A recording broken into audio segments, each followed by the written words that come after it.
Well, good morning, St. John's. Good morning. Those who are gathered here and those who are joining us on the live stream. My name is David Crosby.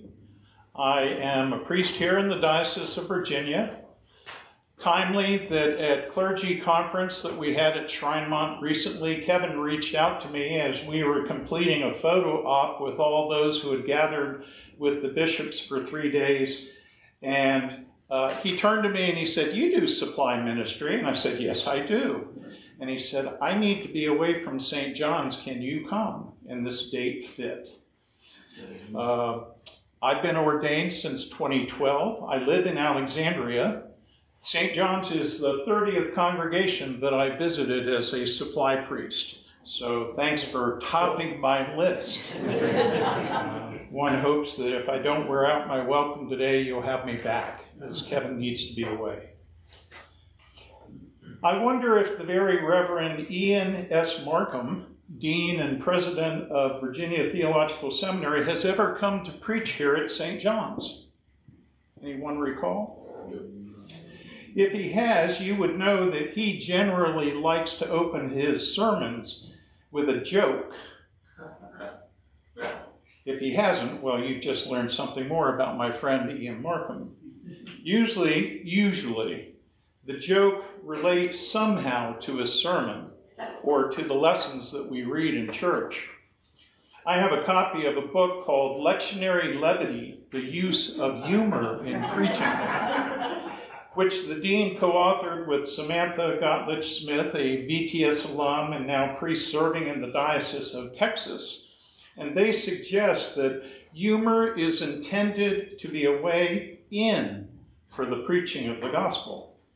So I'll begin by sharing their offering for the 7th Sunday of Easter in year B. John is 97 years old. He knows that the end is near, but as he lies there, he sniffs the air. "Yes," he thought to himself, "I smell my favorite chocolate chip cookies being baked by my wife. I must have one last cookie before I die." He struggles out of bed, walks very slowly down the stairs. It takes a long time. He is weak. Every step is painful. Gasping for breath, he wheezes and coughs as he enters the kitchen. He walks toward the kitchen table and he sees a moist chocolate chip cookie. And just as he reaches out to take one, his wife whacks his hand with a spatula. John stares in amazement. "What did you do that for?" His wife replies, "Those are for the funeral."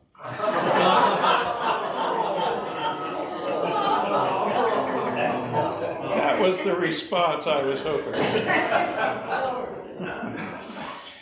In today's gospel, Jesus is praying. He's not talking to the disciples, and he's not talking to us. Jesus isn't teaching, and he's not giving out instructions. Jesus is praying, and we get to listen in, and what a prayer it is. What do you hear in his prayer? It's okay if you take your bulletins and you look back to the gospel while I speak. I'm not just asking about what Jesus prays for. I'm asking about what's behind his prayer. What's going on with Jesus? What's his prayer really about? I ask these questions because one thing I do know about prayer is we never simply offer our words. Instead, our words are an offering of ourselves and the circumstances of our lives. There's always more going on than what we say. They're just the beginning, that outward and audible sign of some inner important stuff. And I think that's true for Jesus in today's gospel. Chapter 17 in John's gospel is known as the prayer of consecration, or a high priestly prayer of Jesus. It's the night of the Last Supper. Our Lord is nearing the inevitability of his death. He isn't focused on himself, he thinks of the others. Jesus has washed the disciples' feet, A final meal has been shared. He's told them that he's leaving. Jesus' ministry on earth is completed and the end is near. Judas left the table and went out into the night. According to John, Jesus is troubled in spirit. He knows his friends will abandon him. You will leave me alone, he tells them. He means all of them. Peter will deny Jesus 3 times. Thomas doesn't know the way. Philip wants to see the Father. And Jesus feels the world's hate. It's no wonder that Jesus' prayer is rambling and circuitous, confusing somewhat, repetitious, and maybe even hard to understand. I suspect that that's less about the prayer and more about what's going on with Jesus.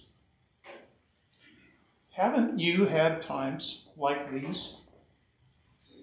Haven't there been times in your life when your prayer was rambling and unclear, back and forth, contradictory, moving all over the place like those crazy little ants that you find on your kitchen counter?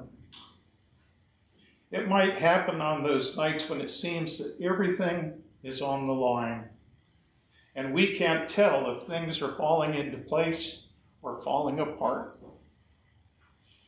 We might see those circumstances that call everything into question. It might be those times when we wonder what we've really accomplished. Did we have influence? Was it worth it?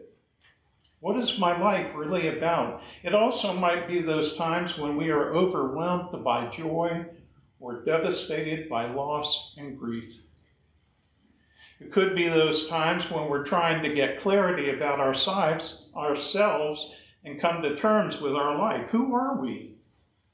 What do we do now? Do we have what it takes? Prayers like this bring out the transition points, threshold moments and circumstances when we're trying to make sense of ourselves and our life. We're working out our life and struggling to be authentic, faithful, and whole. I think that's what we see and hear in Jesus' prayer today. He's not as different from us as we often think or sometimes want him to be. Today we see the human Jesus standing in solidarity with us and our humanity. Today we see the human Jesus working out his life. And who here today doesn't know what that's like? So tell me this. What are you trying to work out? Where are you struggling today? And what is your prayer all about? Now, I'm not here to tell you what to do. I don't have your answers. I'm still seeking some of my own. But maybe today's gospel offers us a way forward. What strikes me in today's account is not what Jesus does, but what he doesn't do. Jesus doesn't isolate or close in on himself. He doesn't get angry or resentful. He doesn't resist or fight back. Jesus doesn't run away and try to escape. Jesus doesn't complain about or deny the reality of what's happening. He doesn't blame others. Jesus doesn't give up. And he doesn't search for an answer to fix it all. Instead, Jesus faces his own life. He's doing his own inner work. Jesus acknowledges what has happened. He names his reality. He stays in touch with his humanity. Jesus speaks from the heart. He feels what he feels. He grieves. He weeps. He gathers with his friends.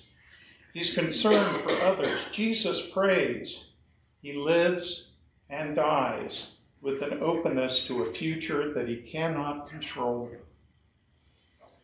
Jesus is very aware that those who know the truth about God are headed into a challenging time, which the disciples all were, because almost all of the 12 were martyred for their faith in God and God's Son, Jesus. He offers himself to the Father and speaks as high priest in offering intercession for them and for all others. Jesus considers his friends. If you remember the past 2 weeks of gospel readings, Jesus was giving his disciples the new commandment to love one another as I have loved you. He's been very clear in that kind of love. In today's reading, Jesus is also clear that that love which he believes will protect his friends must live in this world, his disciples, and by extension, through all of us. He has to leave them. He leaves us here. But Jesus prays that God will set them and us apart by the love he has shown, knowing that the world would do its best to take them and us down. Jesus has to let his friends go, just as we are let go and sent out to continue his work. So back to our opening story and how it relates to this gospel. John is facing death, and he wants a cookie. Jesus is confronting his own death, and his focus is the disciples and those that he will leave behind. Jesus is focused far beyond the immediate satisfaction of needs, even if those cookies are really good. Instead, his focus is on others. His focus is giving us both love and freedom. So what about you and me? What if we took our cue from Jesus? What would that look like in what we are all struggling with today and trying to work out? How do we show this kind of love in our world today?